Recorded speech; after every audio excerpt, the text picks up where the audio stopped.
आपने हमारे साथ चलना है तो बताओ। हेलो स्टूडेंट्स, देखिए आज अपना जो नया टॉपिक है, हमने सरल रेखा के ग्राफ को समझ लिया था कि सरल रेखा कैसे होती है और उसका ग्राफ कैसे बनता है। ठीक है, आज का जो हमारा टॉपिक है वो एक नया ग्राफ लेके चलते हैं हम लोग, जिसको हम लोग बोलते हैं परवलय। कौन सा ग्राफ लेके चलते हैं हम लोग? परवलय। तो आप देखें कि पहले तो परवलय होता क्या है। ठीक है, परवलय होता क्या है। तो मैंने आपको क्या बताया था, सरल रेखा क्या होती है? सरल रेखा होती है कि यदि कोई भी अपने पास रैखिक समीकरण है, कैसा समीकरण है अपने पास है? रैखिक समीकरण है, तो उस रैखिक समीकरण का जो ग्राफ बनता है, उस रैखिक समीकरण का जो ग्राफ बनता है, उसी ग्राफ को हम लोग क्या बोलते हैं? सरल रेखा बोलते हैं। उसी प्रकार से यदि हम लोग क्या करें, किसी द्विघात समीकरण का ग्राफ बना लें, क्या कर लें हम लोग? किसी द्विघात समीकरण का ग्राफ बना लें, तो उसी द्विघात समीकरण के ग्राफ को क्या बोला जाता है? परवलय बोला जाता है। तो सिंपल सी इसकी डेफिनेशन है कि किसी द्विघात समीकरण का जो ग्राफ है वो क्या कहलाता है? परवलय कहलाता है। क्या कहलाता है? परवलय कहलाता है। अब परवलय कैसे बनता है, उसकी शेप कैसी होती है, वो सब बातें मैं अभी आपको थोड़ी देर में बता रहा हूँ। देखें आप लोग, सबसे पहले तो द्विघात समीकरण का जो सामान्य समीकरण है, सामान्य समीकरण है इसका, वो क्या होता है हमारे पास? y is equal to A X square plus B X plus में C. Y is equal to A X square plus B X plus में सी। द्विघात समीकरण मतलब x की पावर 2 होनी चाहिए, मैक्सिमम 2 है। a b ये गुणांक होते हैं और c क्या होता है? हमारा नियतांक होता है। ठीक है, अब ये समीकरण का जब हम ग्राफ बनाएंगे ना, तो वो कैसा बनेगा? अपने पास परवलय बनेगा। लेकिन प्रश्न ये है कि ग्राफ कैसे बनेगा? उसके लिए मैं क्या करता हूँ, बिल्कुल सरल, सबसे सरल द्विघात समीकरण लेके चलते हैं हम लोग। सबसे समीकरण द्विघात समीकरण, यदि मुझे सबसे सरल समीकरण बनाना है तो b का मान और c का मान क्या कर देने पड़ेंगे? मेरे को 0 कर देने पड़ेंगे। b का मान और c का मान क्या कर देने पड़ेंगे? 0। तो सबसे सिंपल द्विघात समीकरण बन जाएगा y is equal to A X square. y is equal to A X square. अब देखते हैं कि हम लोग इसका ग्राफ कैसे बनाएं। x के और y के मान अपन लोगों को प्राप्त करने हैं और उनको ग्राफ पर क्या करना है? अपन लोगों को प्लॉट करना है। लेकिन इसके 2 स्टेप हैं। क्या चीज़ है? इसके 2 स्टेप हैं। तो सबसे पहले हम लोग क्या लिखते हैं? स्टेप फर्स्ट लिखते हैं, या हेडिंग लगा के आप लोग लिखोगे, परवलय का ग्राफ बनाने की विधि। परवलय का ग्राफ बनाने की विधि, इसमें सबसे स्टेप जो फर्स्ट आता है वो हमारा ये होता है कि परवलय का शीर्ष निकालना। परवलय का शीर्ष, परवलय का शीर्ष। इसके लिए अपन लोगों को एक तो परवलय के शीर्ष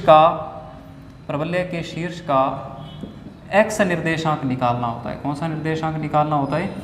x निर्देशांक। और x निर्देशांक को निकालने का फॉर्मूला होता है -b/2a। और इस x का जो मान आता है, इस x का जो मान आता है, उस मान को हम लोग क्या कर देते हैं? इस इक्वेशन में रख देते हैं, समीकरण 1 में। तो हमें क्या मिल जाता है? y निर्देशांक मिल जाता है किसका? शीर्ष का। ठीक है, उसके बाद स्टेप सेकंड में तो सिंपल सी बात है, हम क्या करते हैं? एक टेबल बनाते हैं और उस टेबल में y और x लिखते हैं। x के मान भरते जाएंगे और y के मिलते जाएंगे। फिर उनका क्या कर लेंगे? अपन लोग एक ग्राफ बना लेंगे। तो देखो आप लोग, मैं सिंपल समीकरण लेके चलता हूँ, समीकरण 1, इसका ग्राफ अपन लोग क्या करते हैं? बनाते हैं। तो देखो क्या होगा, स्टेप फर्स्ट के अकॉर्डिंग पहले मेरे को परवलय का शीर्ष निकालना पड़ेगा, मतलब शीर्ष का x निर्देशांक और y निर्देशांक। तो यदि मेरे पास समीकरण ये है y is equal to X square, तो इसका जो शीर्ष होगा, शीर्ष का x निर्देशांक कैसे निकालेंगे? अभी मैंने आपको फॉर्मूला बताया -b/2a। तो b की वैल्यू तो अपन कितनी कर चुके हैं? 0 कर चुके हैं। ऊपर 0 होगा तो पूरा निर्देशांक ही कितना आएगा? ये 0 आएगा। अब x की वैल्यू 0 इसमें पुट करोगे तो y की वैल्यू भी कितनी मिलेगी? 0 मिलेगी।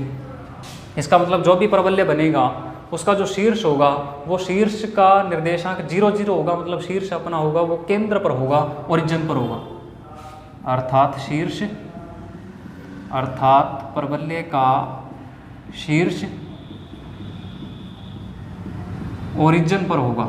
ओरिजिन मतलब जो निर्देशांक तंत्र में होता है ना, ओ पॉइंट ओरिजिन पर होगा। उसके बाद सेम वही कहानी करता हूँ, मैं एक्स के मान रखता हूँ, वाई के मिलते जाएंगे। यदि हम लोग पहले क्या करें, एक्स बराबर रख दें हम लोग +-1। एक्स बराबर कितना रखते हैं, +-1। एक्स की वैल्यू चाहे इसमें आप लोग +1 रख दो, और वाई की वैल्यू चाहे एक्स की वैल्यू चाहे आप -1 रख दो। वाई की वैल्यू कितनी मिलेगी आपको, a मिलेगी। ठीक है। उसके बाद आप x की वैल्यू को +-2 रखें, प्लस की 2 रखोगे तो आपको y कितना मिलेगा, 2 का स्क्वायर 4a, और माइनस का स्क्वायर करोगे तो फिर भी कितना मिलने वाला है, 4a मिलने वाला है। और फिर यदि आप x की वैल्यू को +-3 रखते हो तो आपको y की वैल्यू कितनी मिलती है, 9a मिलती है। ठीक है। अब क्या करते हैं अपन लोग, इसका ग्राफ बना लेते हैं।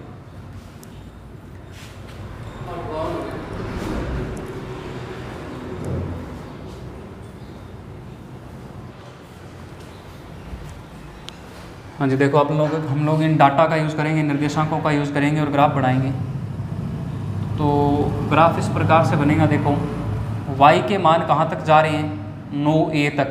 तो मैं मान लेता हूँ यहाँ पे 1a है, यहाँ 2a है, यहाँ 3a है, इसी प्रकार से 4, और यहाँ पे 5, 6, 7, 8, और यहाँ पे कितने हो गए, 9a कंप्लीट हो गए।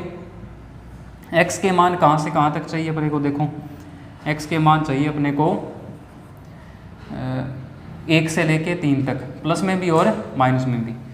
तो यहाँ पर 1, यहाँ पर 2, और यहाँ पर कितना हुआ, 3। उसी प्रकार से इधर साइड माइनस में भी 3 तक, -1, -2 और -3। अब देखो आप लोग, शीर्ष का निर्देशांक कितना है, 0, 0। मतलब जो हाईएस्ट बिंदु आएगा परवलय का, जो शीर्ष आएगा वो कहाँ पर आएगा, केंद्र पर आएगा। यहाँ पर 0, 0 होता है। मतलब जब x की वैल्यू 0 थी तो y की वैल्यू भी कितनी थी, 0 थी। तो ये वाला पॉइंट हमारा क्या हो गया, डार्क हो गया। उसके बाद देखो जब x का मान +1 था तो y का मान 1, x यहाँ पे +1 और y यहाँ पे a। उसी प्रकार से जब x का मान -1 था तब भी y कितना था, a था। तो इधर बड़ा पॉइंट आ गया। अब देखो जब y की वैल्यू +-2 थी तो x की वैल्यू +-2 थी तो y कितना था, 4a, +2 पर भी 4a, और -2 पर भी कितना है, 4a। फिर आप लोग +3 पर देखोगे तो 9a, +3 पर 9a, और -3 पर भी कितना है, 9a। तो ये सभी पॉइंट्स मिल गए आपको इन निर्देशांकों के अकॉर्डिंग। इनको आप लोग मिला लें, ऐसे इनको मिला लें तो ये आकृति बनेगी आपकी। अब इस आकृति को हम लोग क्या बोलते हैं, परवलय बोलते हैं। इसको क्या आकृति बोलते हैं, इसको हम लोग परवलय बोलते हैं। ठीक है बात। अब यहाँ पर आपको एक बात दिख रही होगी कि यदि मैं समीकरण क्या लेता हूँ, y बराबर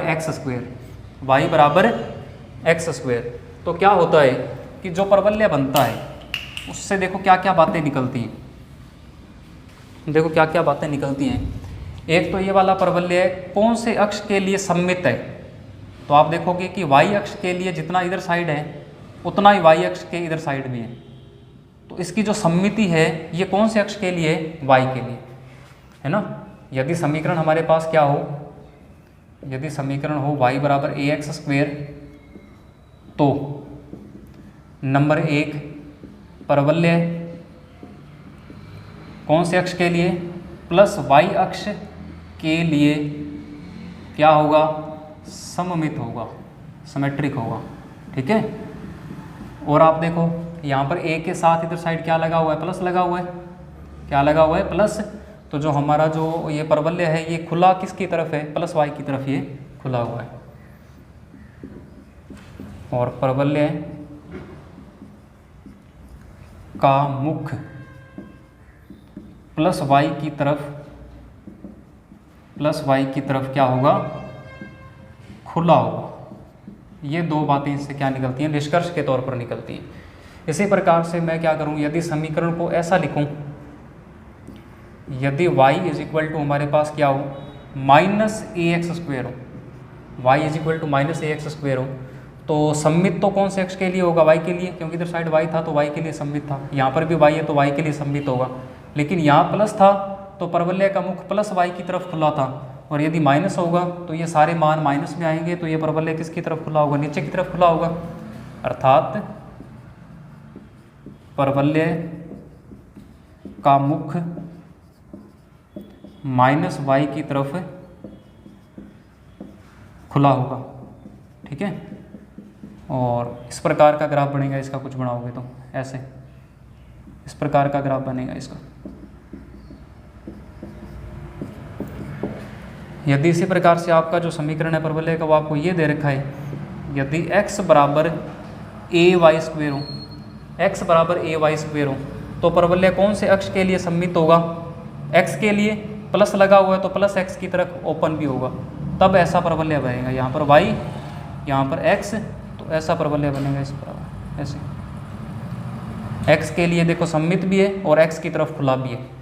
और यदि आपके पास जो समीकरण है वो इस प्रकार का हुआ, यदि x बराबर माइनस ए वाई स्क्वेयर है तो क्या होगा, तो x के लिए सममित तो होगा लेकिन किसकी तरफ खुला होगा, माइनस x अक्ष की तरफ खुला होगा, इस प्रकार से इधर साइड।